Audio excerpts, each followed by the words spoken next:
Bonjour et bienvenue dans une nouvelle vidéo React. Aujourd'hui on va réagir sur une vidéo de Laurette, la maman de YouTube que j'adore et qui a sorti du coup une vidéo il y a 3-4 ans sur le fait de perdre du poids sans régime et qui donnait du coup 10 astuces qui changent la vie. Alors je crois que à l'époque j'avais vu cette vidéo, je ne saurais pas me souvenir si j'étais pour ou si j'étais contre, en sachant que il y a 3-4 ans, je n'étais pas encore dans le comportement alimentaire, dans cette façon de m'alimenter, de manger de manière intuitive, d'être à l'écoute de mon corps. J'étais pas du tout dans ça. Donc, je vais pas vous mentir, je me souviens plus du tout si j'étais pour, si j'étais contre, s'il y avait du mauvais. Du coup, vu que je suis tombée dessus en scrollant du coup sur des vidéos sur lesquelles je pourrais réagir, je me suis dit que ça serait peut-être l'occasion de la re-regarder avec mon regard actuel et de pouvoir vous dire ce qui n'est bon, ce qui n'est pas bon, tout en sachant, comme je le répète d'habitude, que le but de ces vidéos, ce n'est pas de cracher sur les personnes qui ont fait ces vidéos, mais juste de pouvoir analyser avec vous le bien fondé de ces conseils-là. Mais voilà, le but, c'est de pouvoir dire exactement ce que je pense réellement de ces conseils, sans remettre en question du coup la personne qui a fait la vidéo. Parce que j'estime qu'on a tous nos propres expériences et que moi je vous fais juste part de mon analyse en fonction de la mienne. Alors c'est parti! Conseil à vous donner, arrêtez de suivre les vidéos, de suivre les conseils de certaines, pas toutes, certaines youtubeuses qui vous vendent des produits donc elles ont eu en partenariat. J'ai rien contre les partenariats, j'en ai moi-même, mais à un moment donné j'ai envie de dire ça suffit les conneries, parce qu'il y en a, j'ai vu des vidéos cette semaine qui m'ont franchement choquée. C'est pour ça que je fais cette vidéo. Je trouve ça scandaleux de vendre à des gens sous prétexte qu'on a une communauté, de se dire ah ben voilà, moi je vais vous vendre comment perdre 10 kilos en 2 jours, perdre 5 kilos en 30 secondes, j'exagère mais c'est un peu ça. C'est l'été qui arrive, donc en gros les filles, si je comprends bien, l'hiver on est des thons et l'été on est des sirènes. Non, à un moment donné il faut arrêter les conneries. Moi je pense que le but de la vie c'est de se sentir bien toute l'année, et on se sent pas bien toute l'année si on fait un régime à la con juste 2 semaines ou 3 mois avant l'été juste pour faire la pembèche sur la plage et après on reprend les kilos. Je trouve ça complètement con. Et en plus de vendre à des gens des régimes détox du genre je passe mon temps aux toilettes à me vider, c'est évident vous n'allez pas avoir de ventre et c'est évident que vous allez perdre du poids, mais vous allez perdre du poids sur une certaine durée. Arrêtez quoi, arrêtez, c'est vachement grave. Alors il y en a qui vous disent des choses qui tombent sous le sens et qui vous parlent intelligemment en vous donnant des vrais conseils, mais alors il y en a quoi, c'est honteux. Donc là c'est mon coup de gueule et clairement s'il y a quelques personnes à qui ça ne convient pas, c'est pas grave. Du coup je suis entièrement d'accord avec elle. Et combien de fois aussi est-ce que j'ai vu des produits censés faire perdre du poids, censés être un produit miracle, et puis finalement qu'on se rende compte après derrière qu'il faut avoir une alimentation équilibrée avec une activité physique sportive régulière pour que ça fonctionne. Clairement, on a envie de se dire, du coup, ça veut dire que là, tu retournes dans de la restriction, hein, et puis clairement, c'est pas le produit hein, qui est miracle, c'est juste la restriction dans laquelle tu t'es mis en même temps. Démarche là à l'heure actuelle, ce qui est le plus important pour moi, c'est votre santé et certainement pas de faire vendre à une marque tout un tas de produits pour que vous ayez l'air belle l'été. Et il se passera quoi arrivé en automne ou en hiver? Vous allez me reprendre encore 10 kilos? Et donc l'été prochain on recommence.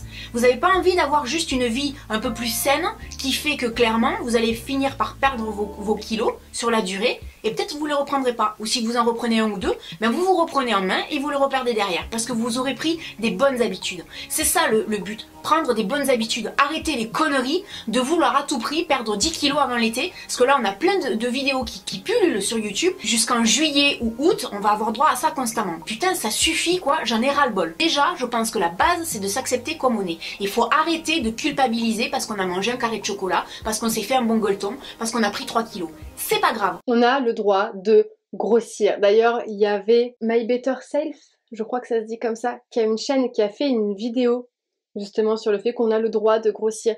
J'essaierai de vous la mettre soit là en information, soit je vous la mettrai du coup en barre d'infos, mais vous avez le droit de prendre du poids, surtout là on est en période de confinement encore, hein, et il y a beaucoup de choses qui pullulent sur le fait que on va tous finir obèses à la fin du confinement, alors que c'est des conneries, hein, on soit bien d'accord. Mais oui, après, il y a juste un petit truc sur lequel je veux rebondir, c'est qu'elle a dit, voilà, si jamais vous allez perdre du poids sur la durée et que vous vous reprenez 1 ou 2 kilos et que vous vous reprenez en main, non, vous n'avez pas besoin de vous reprendre en main en fait. À partir du moment où vous prenez du poids, c'est qu'il y a une raison et le plus souvent c'est soit parce que l'ancien comportement alimentaire qu'on avait a tendance à vouloir revenir parce que ça a été tellement ancré longtemps dans le cerveau que ça a du mal du coup à partir et que c'est un peu comme un enfant en fait, on rééduque notre cerveau pour lui donner de nouvelles habitudes comportementales et souvent aussi parce que au niveau émotionnel, si on n'a pas fait un travail sur la gestion des émotions ou si on est en cours de travail sur la gestion des émotions,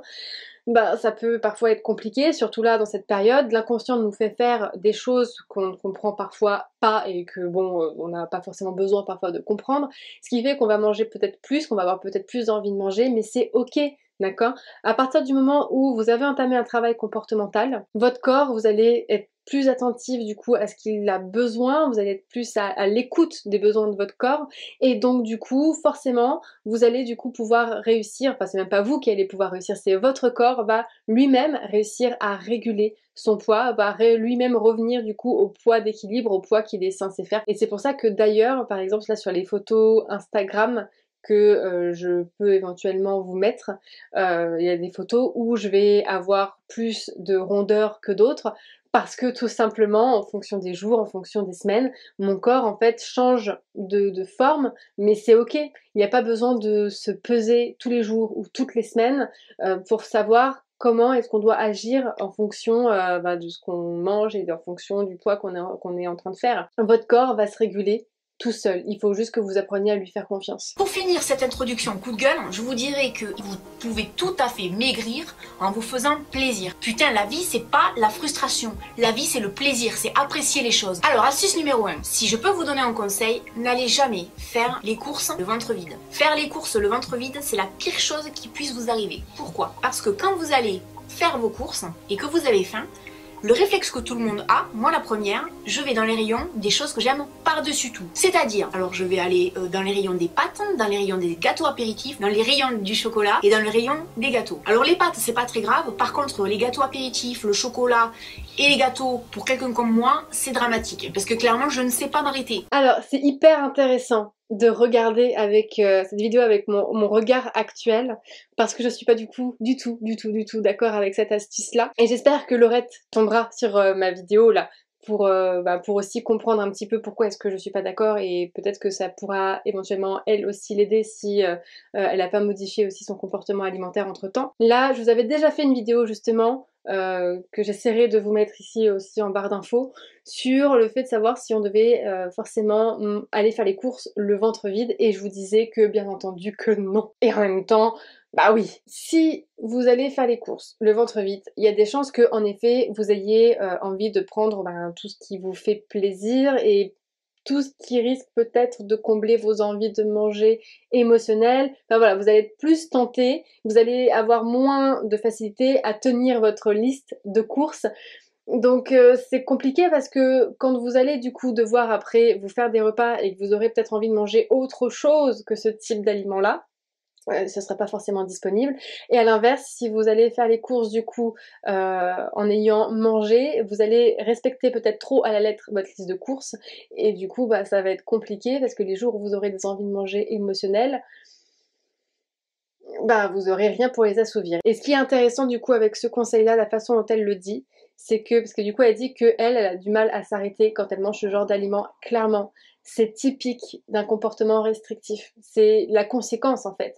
C'est quand on a été dans un comportement restrictif, même quand parfois on n'a pas l'impression de faire attention à notre alimentation, enfin d'être dans un régime ou dans un rééquilibrage alimentaire, on a ce truc de se dire il faut quand même faire attention, c'est entrer dans les mœurs en fait. On nous a tellement bombardé l'esprit, notre société nous a tellement bombardé l'esprit avec ça, que c'est en nous, ça devient limite dans nos gènes, c'est quelque chose qu'on nous a fait ancrer dans notre inconscient qu'il faut faire attention parfois à ce qu'on est en train de manger et clairement là ça en est un petit peu la preuve. Donc vous n'avez pas besoin de vous restreindre sur les aliments que vous mangez, sur la quantité d'aliments qui répondent à des envies émotionnelles de manger à la maison. Moi ce que je conseille à mes patientes c'est d'avoir toujours ce type d'aliments à disposition à la maison, limite à profusion parce que comme ça on travaille avec sur le comportement alimentaire et sur cette restriction du coup qui n'a plus lieu d'être. L'idéal ce serait de faire une liste des courses et pour ça, encore mieux c'est d'établir des menus. Pourquoi?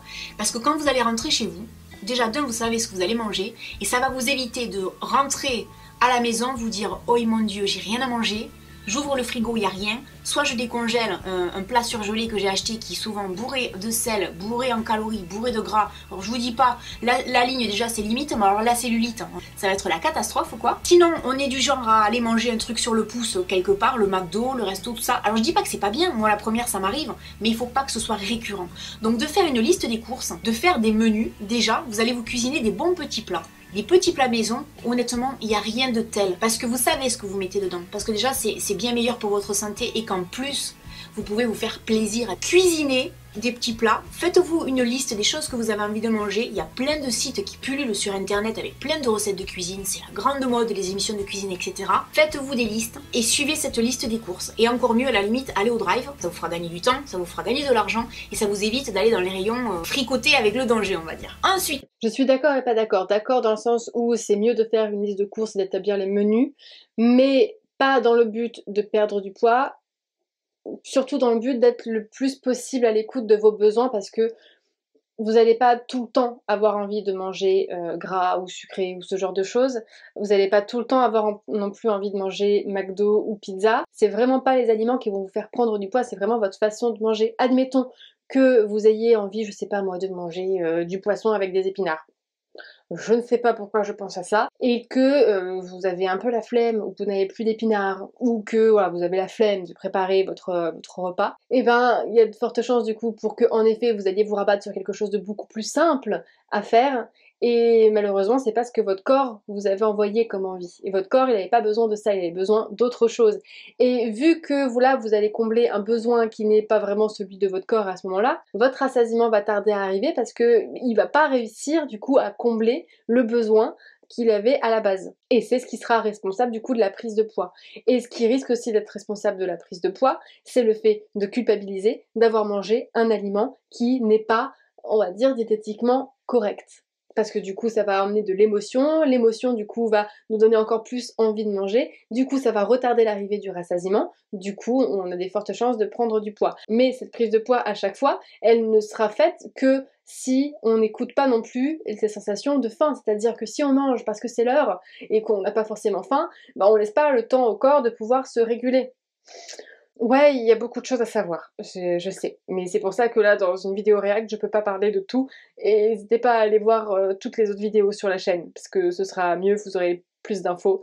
Et puis n'hésitez pas, s'il n'y a pas les infos, à me poser des questions pour que je fasse des vidéos justement sur ce sujet. ensuite, une autre astuce qui marche très bien. Faites attention à la taille de vos assiettes. Pourquoi? Tout simplement parce que les assiettes grandes, on a tendance à y mettre beaucoup de choses. Moi, Alors, là je vais passer très vite aussi parce que je vous ai aussi fait une vidéo sur le sujet. J'en dis pas plus, je vous laisse aller voir la vidéo en question. Soit il y a de la place là pour que je puisse vous mettre toutes ces vidéos dont je vous parle dans le petit i, s'il n'y a pas le petit i, je vous la mettrai du coup en barre d'infos pour que vous alliez y jeter un œil. hyper important, écoutez votre faim. Ne mangez pas 4 repas ou 3 repas sous prétexte qu'il faut faire 3 repas par jour. Même si on vous dit que le repas du matin c'est hyper important, au moins buvez quelque chose, partez pas forcément le ventre vide, mais si vous n'avez pas faim, mangez pas. Si vous n'avez pas faim à midi, eh bien vous mangez pas. Si vous n'avez pas faim le soir, eh bien vous mangez pas. Il y a des périodes comme ça, par exemple l'été quand il fait très chaud, j'ai pas forcément faim.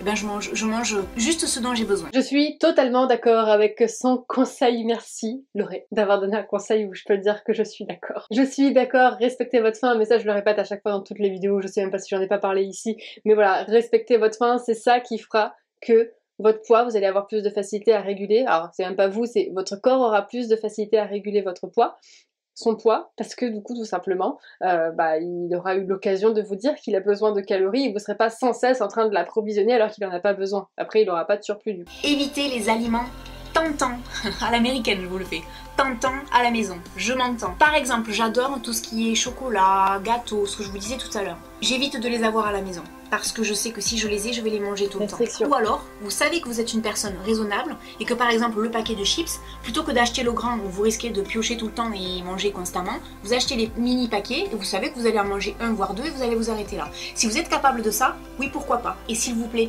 pas l'excuse des enfants, ah oui mais moi j'ai des enfants, je leur donne des bonbons, des gâteaux, machin. Ok, là j'ai déjà répondu du coup à cette astuce là plus tôt dans la vidéo. Non, moi je préfère qu'il y ait tout à profusion parce que c'est grâce à ça du coup que votre cerveau il va pas avoir peur de manquer et que sur le long terme il va justement normaliser votre comportement alimentaire face à ce type d'aliments-là. Trouver les bons aliments pour pallier aux méchants aliments. Je m'explique. Par exemple, je n'achète jamais de chips ou je n'achète jamais de cacahuètes, etc. J'ai trouvé l'aliment palier pour moi. Ce sont les galettes de maïs. J'adore les galettes de maïs. 20 calories la galette. Je me régale. Souvent, je mets un fromage fondu dessus. Je mets une autre galette. Ça me fait un petit sandwich. J'adore ça. Et j'ai quoi 50 calories dans la main. Et je me régale.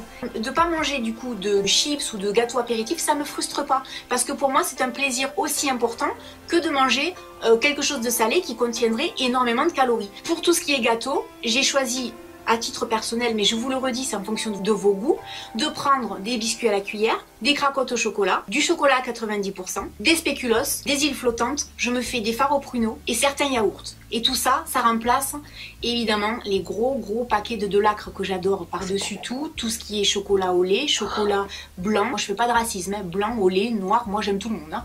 Donc clairement, maintenant j'ai jeté mon dévolu sur les tablettes de chocolat à 90%. Alors 8e astuce, eh bien un aliment qui a sauvé ma vie aussi, c'est contre toute attente la pomme de terre. Alors attention aux clichés, il y a des aliments qui font grossir. Non, il n'y a aucun aliment qui fait grossir. Le pain ne fait pas grossir, les pâtes ne font pas grossir, les pommes de terre ne font pas grossir. Il faut arrêter le cliché de oh, alors là, je suis au régime, j'en mange pas, mais après quand j'aurai fini le régime, j'en remangerai. Non, il n'y a aucun, je dis bien aucun aliment qui fait grossir.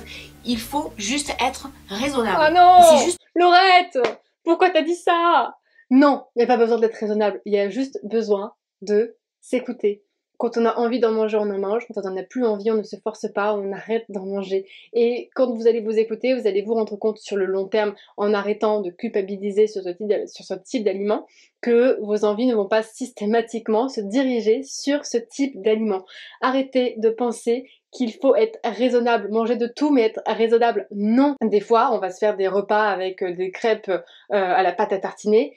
Et c'est ok, en fait, on a le droit de manger des crêpes, de manger peut-être, je sais pas moi, 5, 6 crêpes au Nutella si on a envie de le manger, si c'est pas en se forçant et qu'on le fait avec plaisir, bah oui, pourquoi est-ce qu'il y aurait besoin d'être raisonnable si on a envie de se faire un repas au Mars? Ça m'est déjà arrivé de faire un repas à base de Mars. Et alors? Donc non, je suis pas d'accord là. Autre astuce, la 9e, dont on parle pas souvent, et une chose qui est hyper importante, c'est de bien dormir. C'est scientifiquement prouvé, quand on ne dort pas assez, c'est-à-dire entre 7h et 9h, on est plus fatigué dit on se dépense moins et on mange plus. Et là, c'est un engrenage, c'est-à-dire qu'on a tendance à prendre du poids, on est généralement en surpoids. Alors, par rapport à cette histoire de sommeil, je suis d'accord sur le fait que c'est quand même important de bien dormir, de dormir suffisamment. Pas parce que en étant fatigué, on est moins actif et du coup on va prendre du poids, tout simplement parce que la fatigue, ça va jouer au niveau aussi émotionnel. C'est un peu comme la douleur, comme le froid, comme le fait d'avoir très chaud. Ce sont du coup des sensations corporelles, physiques, qui vont enclencher des émotions qui vont du coup être plus propices à des envies de manger émotionnelles. Et quand on est fatigué, on va avoir l'impression souvent que il nous faut un coup de boost et qu'il faut manger pour avoir ce coup de boost là. Et ça, c'est souvent une mauvaise chose. Pourquoi ne pas faire une micro-sieste de 5 minutes, 10 minutes plutôt que de se dire ok, je suis fatiguée, du coup je vais manger, ça va me requinquer. La fatigue, ça peut faire partie d'un symptôme de faim. Mais avant d'en arriver à cette sensation de fatigue, il y a d'autres symptômes avant qui étaient là pour vous confirmer que oui, c'est de la fatigue liée à la faim et pas de la fatigue parce que vous êtes épuisé tout simplement. Donc avoir un bon sommeil, faire des micro-siestes, ça c'est quelque chose en effet qui vous change la vie, mais c'est pas parce que vous allez être moins actif que vous allez prendre du poids. À partir du moment où vous vous écoutez, de toute façon vous allez combler les besoins que votre corps avait. 10e astuce, alors là je vous dirais quelque chose qui pour moi n'a rien à voir avec la nourriture mais plutôt avec la mode. Pensez à une chose, moi dans ma garde-robe c'est ce que j'ai, c'est-à-dire que quand je prends 4-5 kilos, j'ai toujours des vêtements dans ma garde-robe qui font que si je les mets, et bien d'un coup je ne vois plus que j'ai pris 4 ou 5 kilos. Parce que les vêtements, quand on prend 4 ou 5 kilos, les jeans, les pantalons, les robes, des fois on les met, alors là on a le petit bidou qui retombe dessus et tout, alors on s'est dit c'est bon, c'est la cata, je suis devenue énorme. Alors là on déprime, et en général on aime bien manger parce qu'on déprime. Non, à ce moment-là, ayez toujours dans votre garde-robe une ou deux tenues, ou même plusieurs, qui font qu'elles sont une taille au-dessus de votre taille habituelle. C'est-à-dire que moi dans ma garde-robe j'ai des tailles 38. Pas beaucoup, mais j'en ai. Je m'habille en 36, je suis en 36 un peu potelé, mais je suis quand même en 36. Mais des fois, j'ai du 38 dans ma garde-robe. Et bien, quand je mets cette robe, ce pantalon ou cette jupe, eh bien je me sens bien dedans. Je me dis ouais j'ai grossi, mais je suis bien dedans, je me sens bien. Et du coup je culpabilise moins de m'être fait plaisir.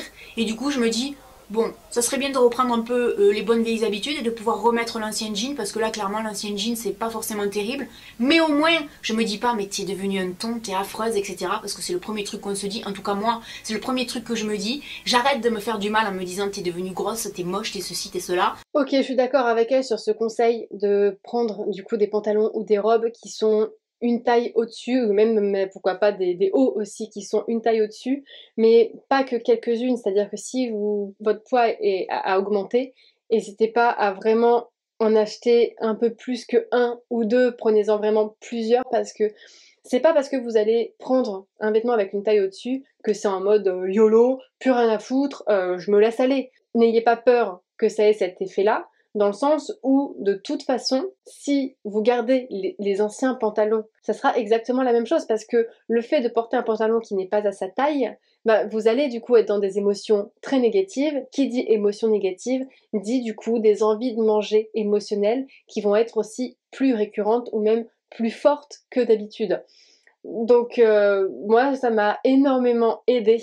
Quand j'ai commencé mon travail sur le comportement alimentaire, c'est une des premières choses que j'ai fait. J'ai acheté 3 pantalons, je crois, avec une taille au-dessus, donc la vraie taille de pantalon que je faisais à ce moment-là. Et ça m'a émotionnellement beaucoup aidée pour pouvoir après enclencher le travail comportemental sans me dire je vais retomber dans la restriction, je vais retourner dans un rééquilibrage alimentaire. Donc bilan de cette vidéo, je suis et d'accord et pas d'accord, il y a quand même beaucoup de pas d'accord et ça m'emmerde un petit peu parce que là pour le coup j'aime beaucoup Laurette, mais voilà, quand il faut dire les choses, il faut les dire et je suis pas du tout d'accord avec la majorité de ces conseils. Vous n'avez pas besoin de faire de rééquilibrage, pas besoin de faire attention aux aliments que vous mangez ni à la quantité que vous mangez. Travaillez sur votre comportement alimentaire, soyez à l'écoute de votre corps, arrêtez de culpabiliser parce que vous mangez des aliments qui sont grossissants selon la norme sociétale, arrêtez de vouloir tout contrôler quoi, vraiment arrêtez. Voilà pour la vidéo d'aujourd'hui, j'espère qu'elle vous aura plu, si c'est le cas, n'hésitez pas à liker la vidéo, la partager, et puis encore une fois du coup comme toujours, hein, à vous abonner si c'est toujours pas fait, et puis on se revoit demain dans une nouvelle vidéo.